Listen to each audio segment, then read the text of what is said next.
Hey, Sun Devil fans, Brad Denny with 3TV, CBS 5, and the Speak of the Devils podcast here.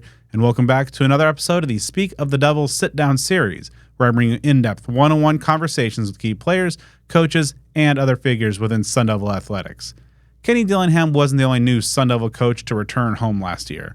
Along with defensive coordinator Brian Ward, Valley native A.J. Cooper came back to the desert to lead ASU's linebackers. Cooper's path took him from Sunnyslope High School to a productive stint at Glendale Community College, which in turn led to all-conference honors as a tight end for North Dakota State. It was then that he got into coaching, becoming a part of the Bison's national championship dynasty before coaching stops at Wyoming, Washington State, before heading to Tempe. Now, heading into his second year in the desert, Cooper has some veteran returners along with a trio of very talented transfers. On this episode, we discuss his coaching journey, his Valley homecoming, lessons learned from a national title three-peat, the 2024 group of Sun Devil linebackers, and so much more. So let's get to it. Here's my conversation with A.J. Cooper. All right, Coach. So as a Valley guy, how good just has it been for this a little over a year now, just to be back home here in the Valley? I mean, this is, it's cliche to say, but it really was a dream job getting the opportunity, through Coach Dillingham to be able to come back home and, not just to come back home, but to work with guys like Coach Ward, who I've worked with in the past, Coach Regal, who I've known since I was in high school, and, recruiting, Coach Mons and Coach Iguano's high schools as well. Just a lot of guys, on staff and they respect. So certainly very, very exciting, very blessed to be back home. What did you miss most about Valley life? I'll put it like this. I've been in some really cool spots where football was really important, some great cultures, colder. So I missed the sunshine all the time. I missed, just not having to shovel snow. I think I probably took that for granted a little bit. Obviously, just the diversity the Valley gives you as far as things to do and places to eat and people to see and being closer to my family. Huge piece. Probably should have said that number one. So just a combination of a lot of things, So Kenny made mention that he really missed the Ajo Al's experience here. Talked to Brian Ward. He said he missed Filiberto's. What was the Valley spot that you were most eager to reconnect with, when you got back to the Valley and, the old food spots from your childhood? Okay, I grew up in North Central Phoenix, so definitely like the Bertos, anything out of the Bertos chain. I'm going to rattle off some things that come to my head. I'm a big seafood guy, so like Papados. Man, I love Papados. Oh, yeah, okay. Over off I-17, man. Like when I was recruiting the Valley, me and a bunch of guys, me and Regal used to meet up there. A bunch of other guys that would recruit the Valley, we'd go meet up there after practices or whatnot. Those were probably the main ones. Trying to think. There's a couple local spots like donut spots, you know what I mean? Kind of over in that North Central, that Sunny Slope area that used to hit up for like donuts and coffee and stuff like that. Now it's more just like the really nice, restaurants you get here, you know what I mean? Whether it's a Bourbon, Bones, or, some of the other places we get to go to in recruiting that, are very nice that, just at the place I was at before, we didn't have access to that stuff. Nice. Good call on Papados. I grew up at 35th Ave in Peoria, so yeah, that's definitely kept kind of up in my neck of the woods. Okay, so that would have been, did you go to Moon Valley? I was, yeah, Rocket, yeah. And so actually Regal was before he was the DC in 99, my senior year, he was our DB's coach. I think it was like his first job out, and so yeah, he and I go back about. Go way back. I was a wide receiver, so I was kind of trying to give his position group hell, but yeah, it's funny, it's a small world. It is. Yeah, I've known Charlie for a long time. He, my senior year, we were in the same. I was at Sunnyslope. We were in the same region, so we actually beat him my senior year. I scored the game-winning touchdown. So I remind him of that every once in a while. So nice. So obviously, right now in the midst of the summer off-season conditioning strength and conditioning program with Coach Joe. Overall, how do you see kind of the culture of this program now that you guys are heading into year 2? How has it kind of evolved since you guys took over about a year and a half ago? Well, kind of what you and I were talking about before we started, and Coach Dillingham does this as well, just as we feed the guys. And when you say feed them, I'm not talking literally food. I'm talking about with football knowledge, off the field knowledge, their leadership, their intangibles, things like that. As you feed them, you're seeing the guys grow and grasp those things and then take them and implement them within the culture, but within who they are too. if that makes sense. So it's kind of cool to see the guys that were here in the past, this last season, and how much they've grown, whether it's how much more confident they are to lead vocally, whether it's their leadership by example. Kind of starting to say something on defense. If you see something, say something. And you're hearing more guys say things. And the difference I hear this year is guys are listening. I think when you grow as a culture, it's the ability for players to allow themselves to be critiqued by other players. You know what I mean? And that's one of the big things I've started to notice when you just sit there and you listen. Guys are working hard, and if they're coaching each other and they're critiquing each other, the guys are taking that feedback in and appreciating it and processing it, as opposed to that we all have that natural defense mechanism, and especially we get with football players of he's coming at me, this and that. Don't hear that nearly as much. So that's one of the things when I watch and I listen, I hear the positive parts of that, and that gets me excited. So I want to go back to last year a little bit, and obviously first year of the Kenny Dillingham era in Tempe, a lot of external things thrown at the program. Have you ever been a part of a season maybe with so many twists and turns? Obviously the injuries were a huge storyline. A lot of the other stuff that was kind of outside of the coaches or players' control. Just some ups and downs, and again, kind of all within the package of a year one. As you guys are trying to lay the foundation for future success. To answer your question, I have, and I think that's what helped me coach and mentor the group that I had, or lend whatever wisdom I could to other coaches or players around me. I was at Wazoo in 2021 when half the staff was let go during the middle of the year. So I've been around, seen some different chaos, and I think the older all coaches get, I'm not saying you get to the point where you see everything, but there are things that become repetitive or situations, whether, like you mentioned, injuries, and different adversities that pop up. So I think the biggest thing and what I've always gained from year one is like the players need to see us as coaches and how we handle adversity, and we need to see them and evaluate them and how they go through adversity. You know what I mean? And so, which helps us, and that's why I think we made such gains in the off season, because those young men saw how we reacted to things, both good and bad, and then how we handled it from there. And the same thing with the players. So I think that's one of the biggest part about year one. Once the kids understand how you're going to react and where you're coming from and where your pillars and your foundation truly are, if that makes sense, then you'll get them to kind of let down their guard and trust you even more. And that's really when you start taking to the next steps as a program and whatnot. So when you look back at just kind of the collective overall play of your linebackers from 2023, how do you grade what you saw out there? It was average. I think there were some sparks and some flashes, some good things. Obviously, for the most part, outside of Trey, you had a group of guys that was learning a new system and doing new things and different things. And when I say it was average, man, their commitment to learn and be the best versions of themselves and help the team win, I would not question that at all. I really enjoyed working with the group and how they came to work every day. Obviously, there was adversity, there was injuries, there was different guys playing and doing different things. But I definitely see there's a ton of room for growth for the group and the individuals within there to raise their standard as we go into a new league, and those guys are going to be tested and challenged even more. So in year one, you guys are laying the foundations for the culture, and obviously the wins and losses aren't where anybody wanted them, but there were some good moments throughout the year. What were some of your favorite moments throughout that 2023 year? As a coach, I learned a long time ago, so I can be pretty fiery, and I'm very competitive. And when I was at GA, I remember I was at my alma mater. Sorry, I'm going to be long-winded with this one. Oh, but absolutely. I was at my alma mater, and I was pissed because we were having a pretty average season.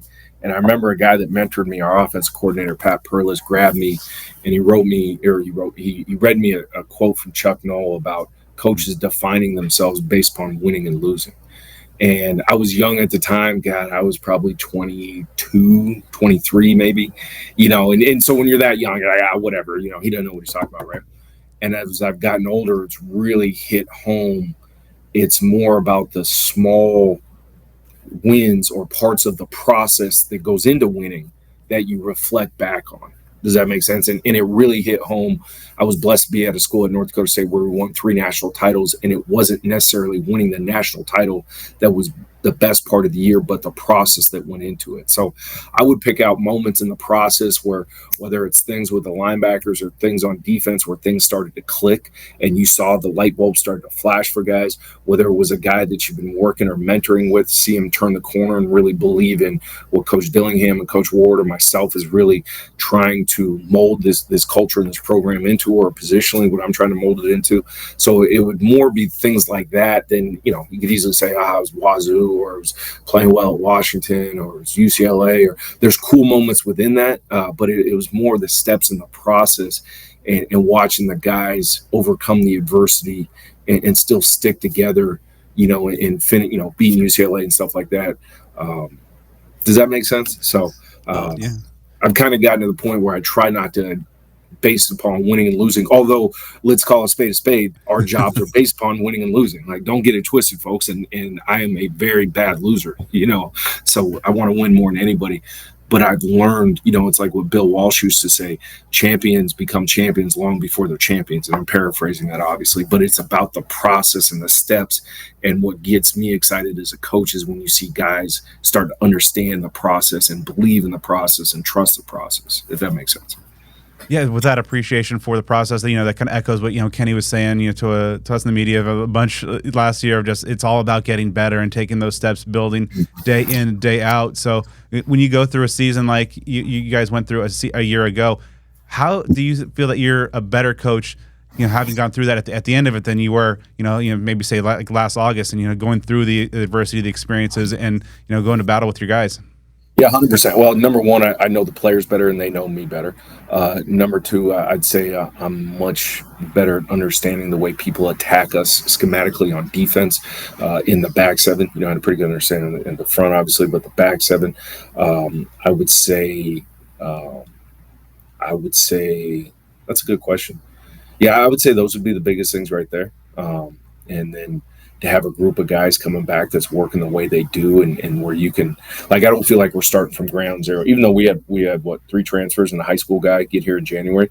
Like, that's what's cool about where the group was at, where Tate and Caleb and Kavion and crew and the guys that came back have really helped the group kind of move forward, if that makes sense, and taken, not just me, but they've taken the lessons they've learned, both good and bad, and help the group move forward with it, if that makes sense. So I don't feel like I'm coaching a new group. I feel like I'm coaching a group that's got a lot of experience in what we're trying to do schematically and culturally, if that makes sense.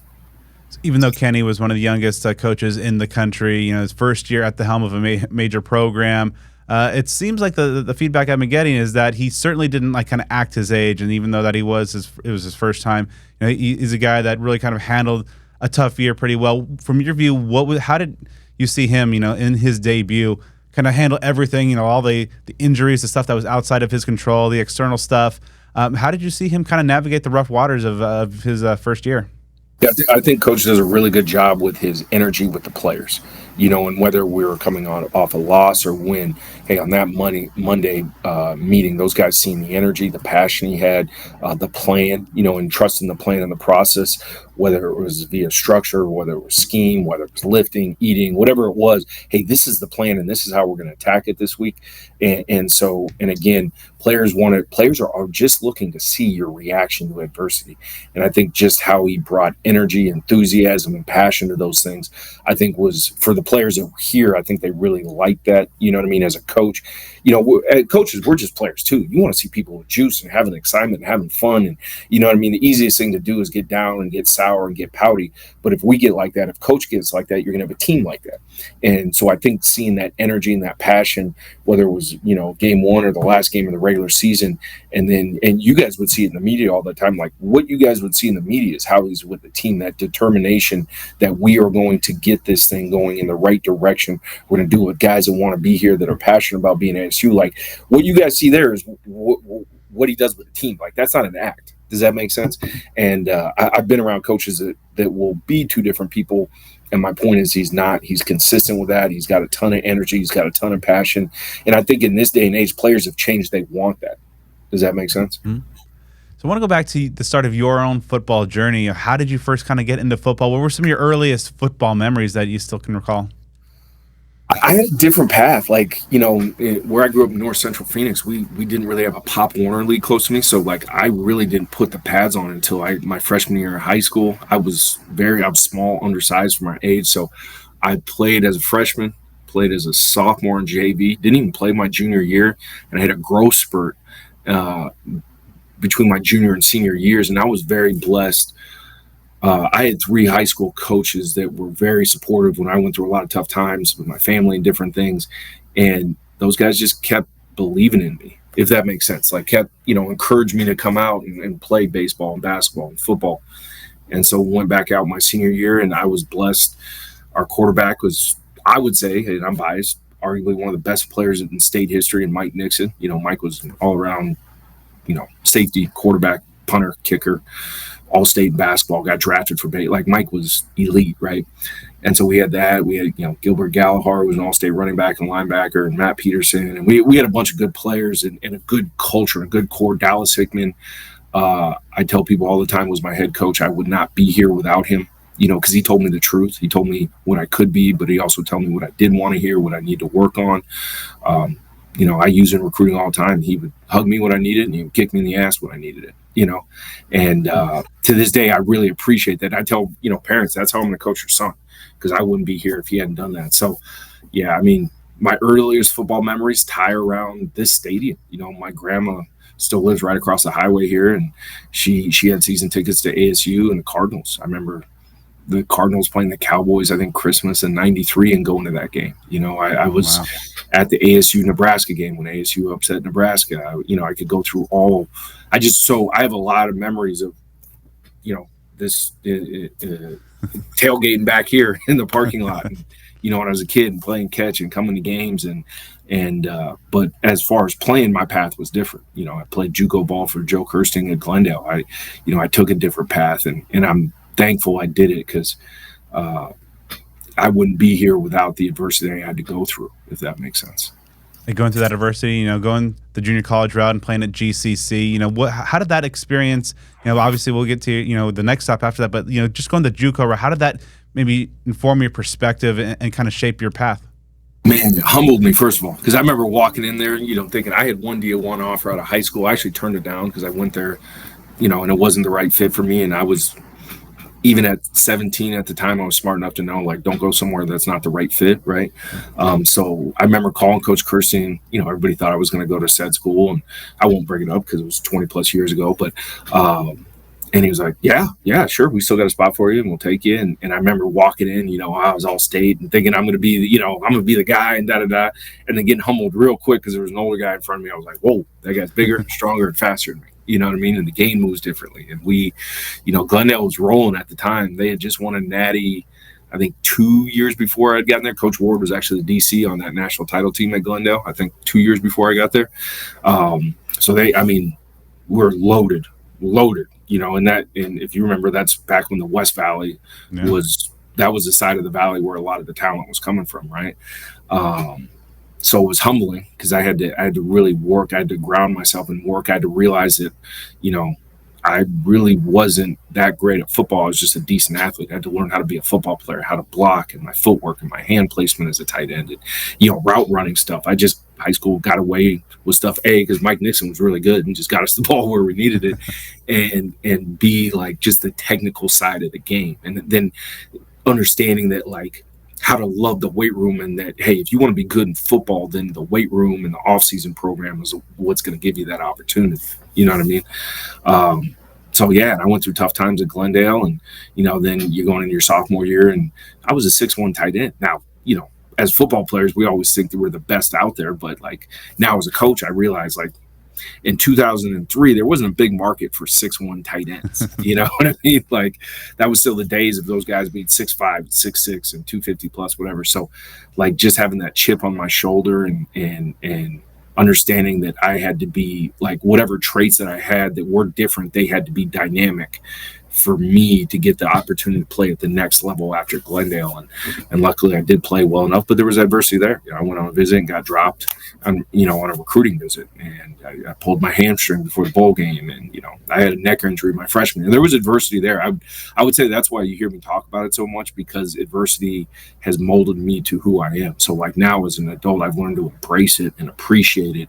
And yeah, while it sucks going through it, you're going to be better at the very end of it, and it's going to teach you something along the way. And so that was kind of my journey at Glendale. And heck, the best thing that happened is that Craig Bowl discovered me in North Dakota, or he was at North Dakota State, and Coach Bowl found me at Glendale. And that only happened because, I don't know if you remember the name Charlie McBride, who was the longtime DC in Nebraska. He had just, I think, retired and was in Phoenix, and he knew Coach Kirsting, and that's how they connected me. And I got a call from a guy in Fargo, and I was like, where the hell is Fargo at? You know what I mean? Like, I was no idea. And best thing that ever happened to me was getting away and having to go somewhere again adverse. It was cold. Ooh, it was cold.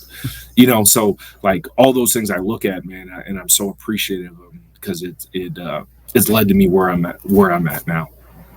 So give our listeners a scouting report on, all conference North Dakota State tight end AJ Cooper, and how he might have fit in this Kenny Dillingham, Marcus Arroyo offense.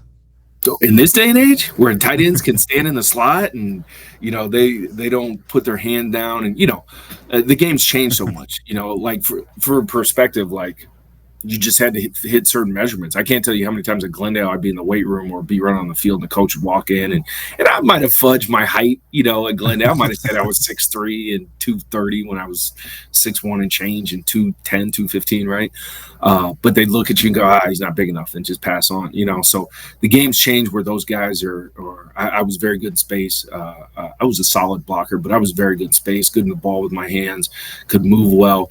I had a chip on my shoulder. I had a little edge to me. You know what I mean? So I think just in general in this day and age, and especially with how Coach Arroyo uses these guys, and they're all over the field, like I can tell you it's hell on the linebackers, because they're trying to find, where's the tight end at, and how we're matching this up, and how we're adjusting this surface. And you know what I mean? Those guys are all over the place, which is a very good thing, because I think the more multiple you have with tight ends, and the more they can detach and break formations and bring them back in, like that causes chaos on defense. And anytime you can cause chaos on defense, like that gets hard.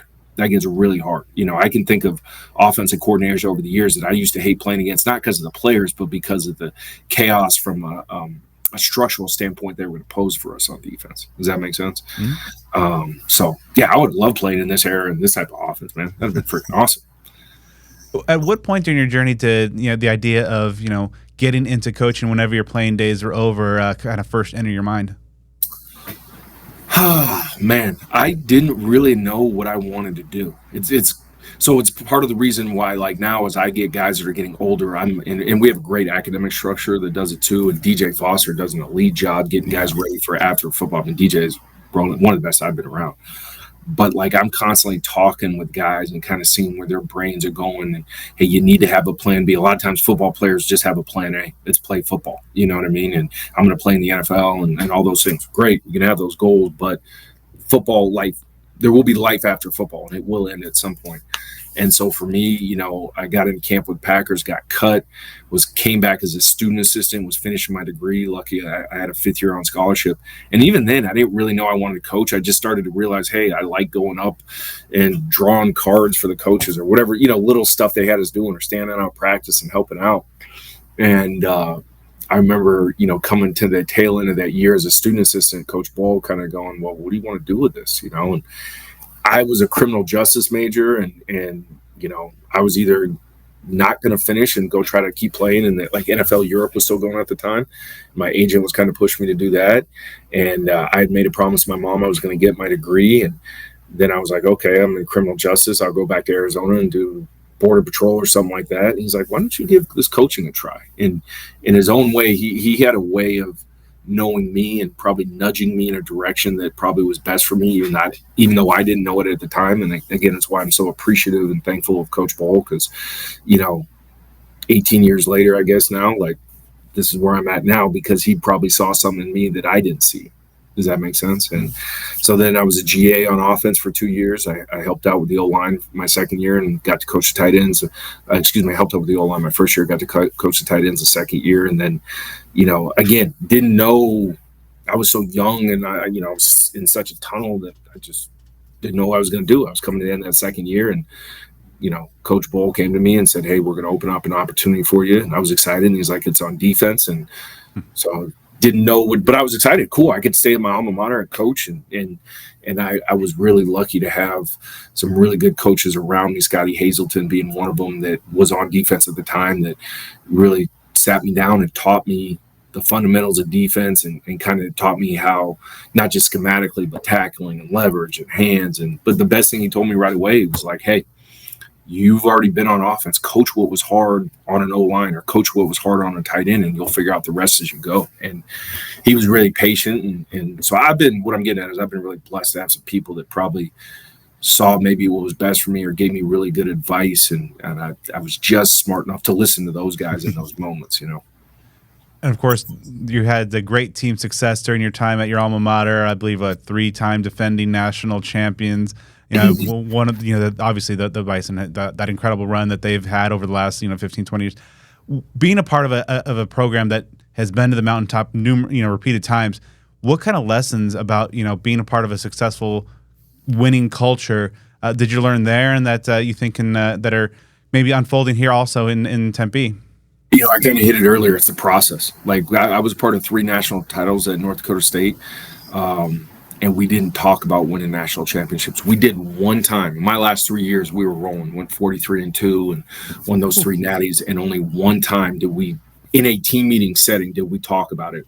And it was going into our third one. And Coach Bull had been coached by Jerry Moore, the legendary coach at Appalachian State. And he brought Coach Moore in to speak to the team about the pitfalls for going for 3. Because App State, I believe, was the first FCS team to win 3 in a row. I know Georgia Southern and Youngstown had kind of chased that, but I believe App State was the first to win 3 in a row. I apologize if I'm wrong on that, but he brought Coach Moore in to talk to. We had a very veteran team, a mature team, and he talked to them about. Coach Moore talked to us about the pitfalls of chasing the 3rd title.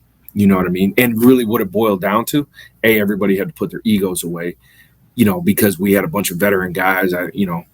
We definitely, I think at the end of the day, had it double-digit guys that were going to play in the NFL. So we had a lot of talent, but guys starting to think about the next level, right? And B, just keeping it about the process and the work and the grind. And, there's no secret to it. It's putting your hand in the dirt and going to the work and getting in the weight room and getting after it and being disciplined and being hungry. And so that was really, it's just about the process, just what I talked about earlier. And about, a lot of people talk about winning every day. It was just that. Are you getting 1% better every single day at whatever you're doing? You know what I mean? And are you challenging yourself? Are you competing with the people around you? But at the same token, are you pouring into those people? You know what I mean? Like as a player, as a coach, are you coaching those guys?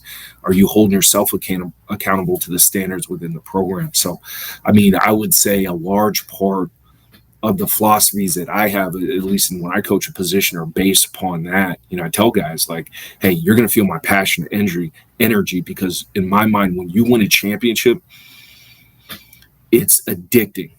It's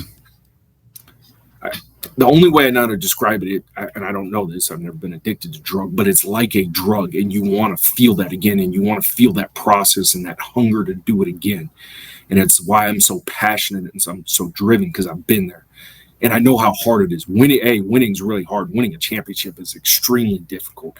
And the investment level that everybody in your program and the alignment that everybody in your program has to have is at an elite level. Does that make sense? And so these were all things that I took away, because then we all most of us went to Wyoming and redid it again. You know what I mean? And had to retry to do it again. We never won the championship. We got to the title game, but again, just seeing that process work again, if that makes sense. So, and it's trusting the process during the darkest hours, the toughest times. You know what I mean? Whether it's the outside world, telling you you're wrong, you're not good enough, you're doing, this and that. It's now trust the process and be consistent with it, because over time that'll help you win. So you've coached with a lot of very talented coaches and impactful coaches over your time. What coaches made like the greatest imprint from you, and what are some of the lessons and maybe traits that you've taken from them, kind of incorporated into Coach Cooper today?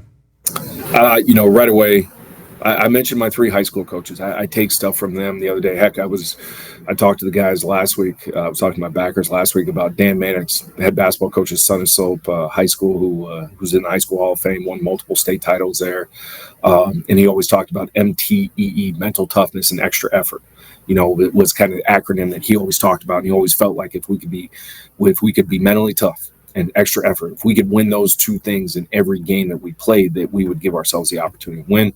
I mentioned Coach Hickman, who was like a father figure to me, still is. I text him, on Father's Day, and because I wouldn't be here without him, and the guidance and just the morals that he coaches with. He was so big on taking the high road, even when times were tough.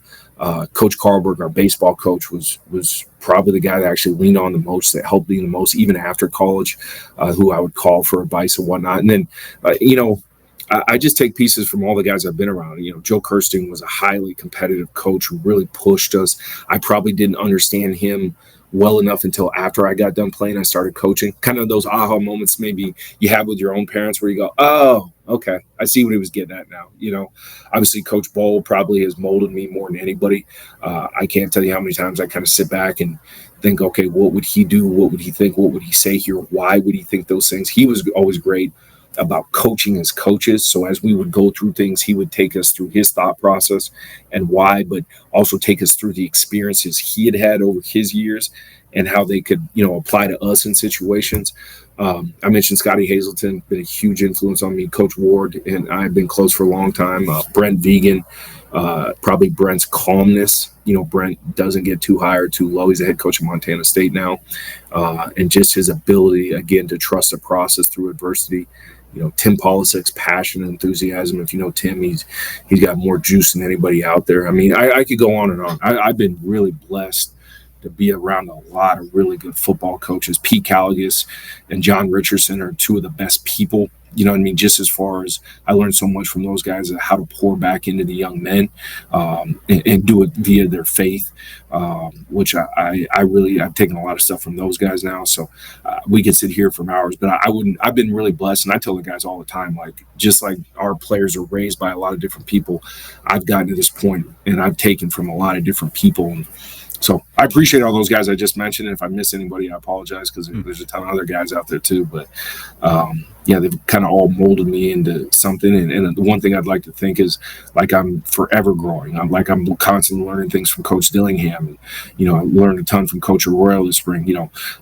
In my opinion, one of the best guys on the staff is Coach Tuatelli. I sit in his meetings all the time and listen, not just scheme-wise. It was funny. I went in there, I just listen to our scheme. No, I'm listening to Coach and the way he's coaching you guys and the verbiage he's using and how he's keeping you guys engaged and how he organizes meetings. He's elite when it comes to that. So I'm constantly listening to the people around me, because the common theme to kind of wrap your question up, I've noticed, is the best coaches are really good listeners, and they take and they digest the things that are going on around them and process them and see if it applies to them in a short-term or a long-term setting, if that makes sense.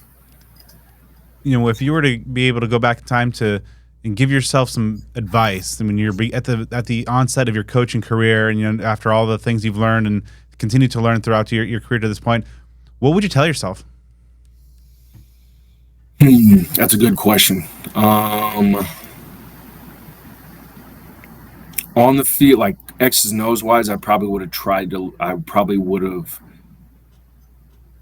learned the back stuff, like the DB and the back 7 stuff earlier, and I'm not saying I mastered the front 7 by any mean, but that became my comfort zone, is, working with the O-line, tight ends, then working with the D-line.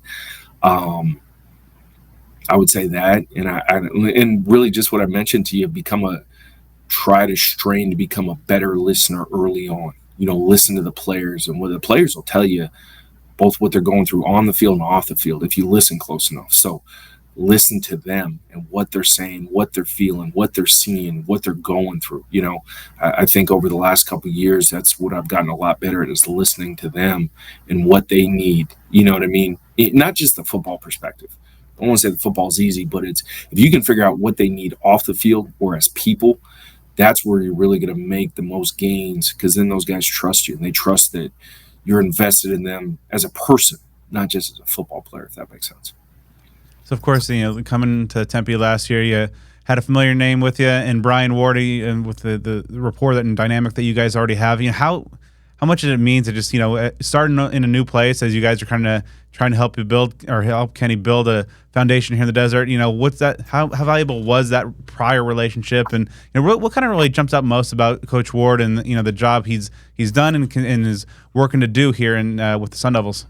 Yeah, I think anytime you can go into a situation working for a coordinator that you've got prior experience with, and I've been blessed, the last couple of schools I've been able to do that, it allows you to hit the ground running when you're establishing the foundation, which is your culture. For us defensively, establishing that, who we're going to be. We're going to play hard, play fast, play together. We're going to be consistently good, not occasionally great. Everybody's going to do their 111th, like establishing those things and those expectations right out the gate. You know what I mean?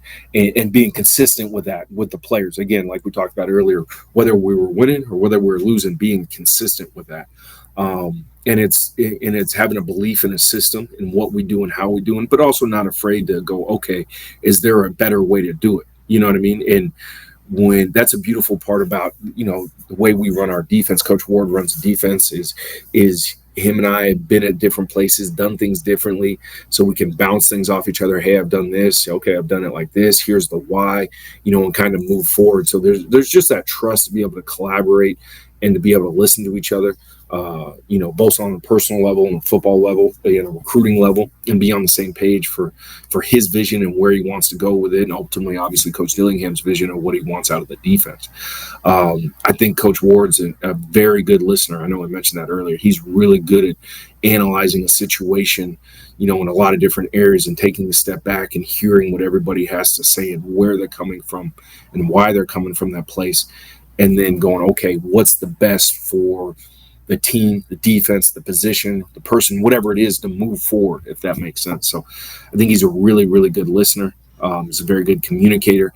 I think he relates well with the players and being who he is. I think the best coaches are themselves and nothing more than that. So I think he does a really good job at that, and keeping things loose even when times are tough. You know what I mean? You don't feel like you're going in and grinding and getting beat down. It's I'm constantly learning things from him and picking his brain, and his office is always open. So like I said before, there's a ton of things that every day I'm learning and growing from, and I'm taking from him and the way he does things.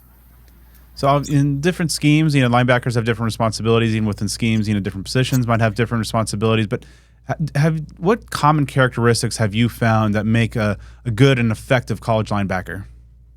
Number one thing, you got to love football, especially at this position, because there's so much that a linebacker can do in a meeting room or in a walkthrough setting to learn the game, to play faster. But you got to love the work. Those guys got to they got to have a hunger for knowledge, maybe is the best way to put it. They got to love ball, but then that hunger for knowledge, that's what we've done this summer with those guys. Is we've gone through and made a bunch of different cut-ups from the spring, from last season, other teams that run our system, both in college and the NFL, and giving them food to learn and grow, and watch these cut-ups and have them take notes and see how things can be done better, or how people try to attack us and the similarities. So I think it's that hunger. They got to be highly competitive. You know what I mean? The job's not easy, because they're in a run-pass conflict every single play. And you have 300-pound grown men that are coming to attack you and run their faces through you in front of you. And you have very fast guys outside of you that are trying to run by you. And by the way, you've got a 200-plus pound running back that's either going to run you over or make you miss. So you've got a lot of adversity all around you. And it's those guys that embrace that adversity, that crave that type of competition. So I think those are some of the things, man. But for me, in my experience, guys that love football, they figure out all those other things. If they love ball, if they have a passion for it, it's just like anything else in life. If you love something, then you will be willing to work and grow in whatever areas you're deficient at. I believe this year is the first that the helmet communications is coming to college football. On the defensive side, is that something when one of your linebackers is going to have that, as the NFL said, have that green dot and have that to kind of be the point man on the defense? Yeah, we're still working through that. I think there's good potential that'll be the case. And what an added what an added role from like a communication and leadership standpoint. Yeah. You know what I mean? It's one thing I've really challenged the guys this offseason is you guys have to be even better communicators, because now in the drop of a hat, you're going to hear something and have to get 10 other guys on the same page very quickly. I'm excited about it because I think it really, if used properly, can really help defenses. You know what I mean? Especially when you're talking about tempo and offenses changing quickly. Now we can have our quarterback on the field from a defensive standpoint, now be able to hear his coaches and get new information, whether it's checks, whether it's different things we're seeing, and be able to get it to those guys. So again, that's the reason we've structured our linebackers this summer and challenged them mentally, because they're going to have more on their plate. But I'm excited about it, especially with a group of guys that potentially could have that dot in their helmet.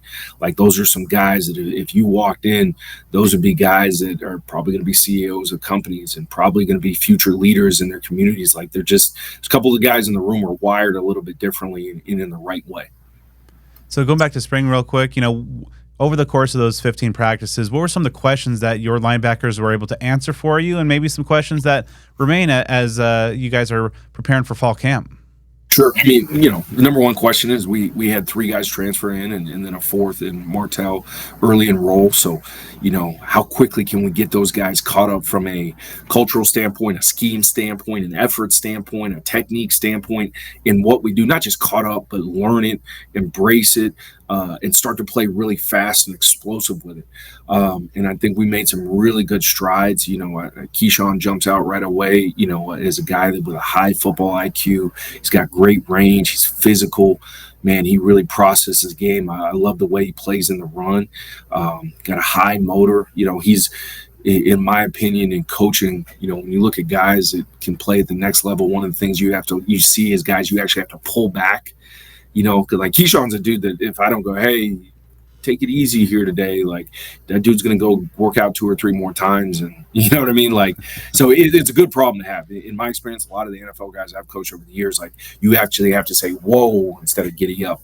He's got that mindset, that hunger I was talking about earlier. Crook's got juice, man. He's explosive. It started to click about halfway through the spring. And when people see Jordan, and maybe it's some of myself I see in Jordan, I was an undersized tight end. He's an undersized linebacker. He's got a little stuff in his neck, and he's got some fire to him. And boy, when he shows up, he's physical and he's explosive.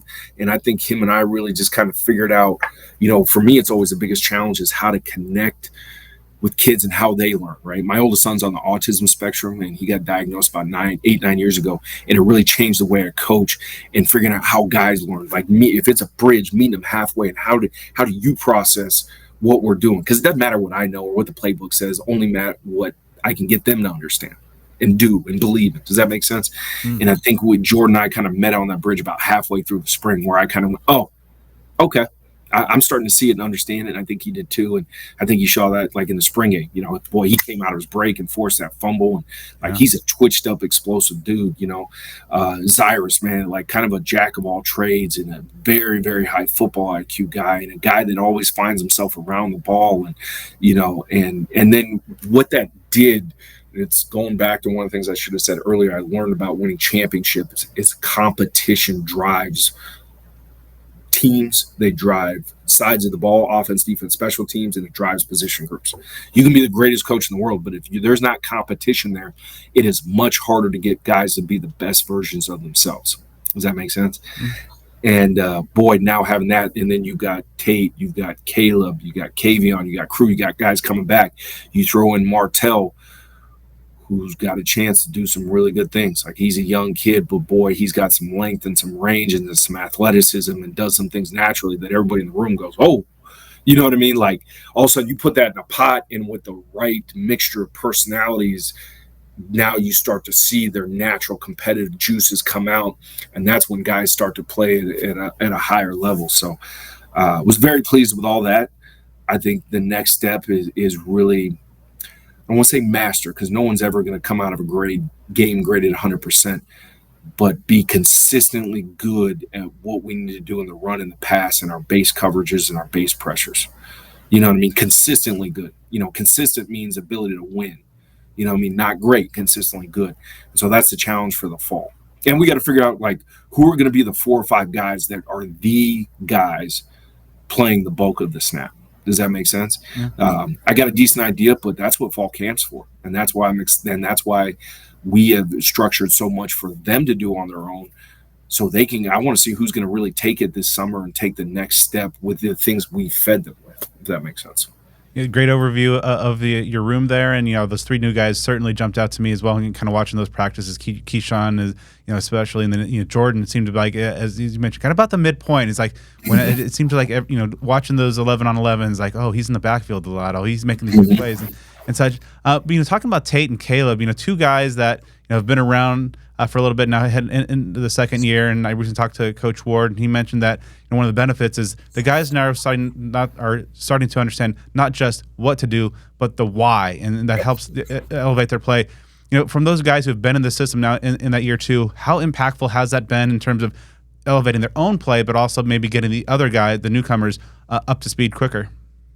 Huge. Like Tate probably joined us. What was that, practice 8, 9? He was out there. And it was like, whoa, like you just, especially a linebacker, because the pitchers are the same. Like after a while, it's the same pitcher for those guys. It's how quickly they pull the trigger, what type of footwork they do, how violent they are when the block shows up, and then how they finish on the ball carrier, right? And like Tate, I remember Tate came out for that first practice. I was like, whoa, he probably played as fast through those first couple practices this spring that he participated in as maybe he did all season. And that again, that's comfort, that's confidence, that's understanding, like you said, the why. Same thing with Caleb. I mean, you saw him finish off the spring game with that interception down, when we had him backed up. He doesn't make that play last year, but this year he understands the why. He's now able to look outside and see the split of the receiver and understand what an undersplit means based upon a regular split, and what 2x2 to 3x1 and the release of the back, and as opposed to, hey, I'm just a hook dropper. Okay, now this is why, and this is what's occurring. This is how now I can bait the quarterback into throwing this ball or not. Does that make sense? So you see those guys play so much faster, and then a credit to all those guys. It's again, one of the things I learned when I was at North Dakota State and Wyoming, Wazoo, is if you can create a group that is highly competitive, but then they coach each other, they critique each other, and getting them to understand they will make the person around them better, which in turn competitiveness will make them better, right? It's a cycle. And that's what Tate and Caleb and Crew and Kavion have done. You know what I mean? They're teaching those guys the whys and teaching those guys maybe either the things they did well, the mistakes they made, and helping ultimately the group improve from a competitive standpoint. Does that make sense? Yeah. So I'm very appreciative that those guys are team first enough, unselfish enough, humble enough to go, yeah, I'm competing with this guy, but I know if I make my brother better, it's going to make me better. Does that make sense? And I'm glad you mentioned Martell, because it was another guy. I believe he was a converted safety when he was at high school in San Diego, but really seemed to make a play. I believe had a couple picks maybe here and there throughout spring. It might be a little bit tougher for with some of a lot of those experienced veterans ahead of him. But where do you see his potential maybe in 2024, but also in the future of this program? Well, he actually led the group in interception for the spring, which when you're talking about a true freshman early enrollee at a new position, not like he was a high school linebacker. He was a high school safety. Very impressive. I think that speaks right away as a testament to his gut, his instincts, his ability to diagnose things. You watch him in the pass game, and he's very comfortable in space. He's very comfortable dropping. He's very comfortable breaking off a quarterback's eyes or playing man coverage, if that makes sense. I think it says a lot to his trust in Coach Dillingham, Coach Ward, and myself in the vision when we recruited him. I tell him all the time, it's not what we see you now, it's what you can be. Like that, and I told you earlier, that's what I had coaches do with me and say, hey, Cooper, this is who you are right now. This is what you can be. I'll never forget, I remember my high school offensive coordinator, Nate Carr, telling me that. He goes, hey, you can be a Division I player. And I remember going, what? Really? He goes, I believe in you, but you got to do this, this, and this. And that's the same thing with Martell. It's a very high ceiling. And he's got the intangibles. He's got the athleticism. He's got the mindset up right here. We're still developing that as far as the understanding. And he's got a group of guys around him that are mentoring him and helping him. You know what I mean? And so really it's like building something that's creating that great foundation and keep growing that step by step. And the growth is not always through success. It's a lot of times through adversity. You know what I mean? And to do all these things, you got to have trust. I know this sounds like all coach speak, but it's real.